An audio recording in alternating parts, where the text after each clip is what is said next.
আমাদের দেশি কাঁকড়া, এটা সামুদ্রিক নয়, এটা হচ্ছে আমাদের দেশি। এভাবে এটা ফুল সারানো হয়, তারপরে এগুলোর পাগুলো কাটতে হয়। এগুলোর পাও কাটার পরে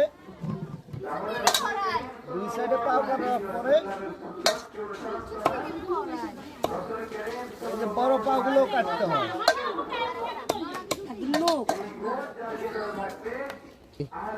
এই যে এটা হচ্ছে কাঁকড়ার মুখ, এই যে মুখটা ছাড়ানো হয়। আর এই যে কাঁকড়ার পুরার সাইড, এই সাইড পরিষ্কার করা হলে ঠিক কাঁকড়াটা একেবারে এক কোয়ালিটির হয়ে যাবে। তারপরে এই কাঁকড়াগুলো মশলা দিয়ে পাকানো হয়। আমরা চিটাঙে যে কাঁকড়াগুলো খাই এগুলো অত পরিষ্কার করে না। এই যে আমাদের দেশি কাঁকড়া দৌড়াইতেই আছে। আমাদের কাঁকড়াগুলা এই যে এগুলো হচ্ছে দেশি কাঁকড়া, এগুলো খুবই এই আকৃতি হয়। এই যে কাঁকড়াগুলা দেখুন, এই যে কাঁকড়া একটু ঘুরে দেন। আর সেনাবাহিনীর তো অভাব নাই, দেখুন আমাদের সেনাবাহিনীর অভাব নাই যে এটা তারা দেখতেছে। এই কাঁকড়াগুলাকে বক্স কাঁকড়া বানানো হয় কিভাবে, ওগুলোর ঠোঁটটাকে বক্সের ভিতরে রাখা হয়, ওটাকে সাতক্ষীরা সাইডে বক্স কাঁকড়া যেটা বিদেশে রপ্তানি হয়, ওই কাঁকড়া বানানো হয়। আমাদের নোয়াখালী আঞ্চলিক ভাষা এটাকে আমরা কাঁকড়া বলি।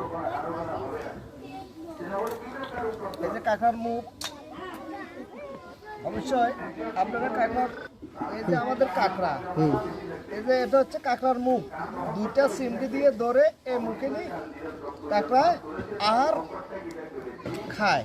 এই যে দেখেন কাঁকড়ার মুখটা এখন স্পষ্ট বোঝা যায়, এখানে দুইটা দাঁত আছে কাঁকড়া, এই যে দুইটা দাঁত আছে, ওই দুই পাও দিয়ে নিয়ে দাঁত দিয়ে কামড়ায় খায়।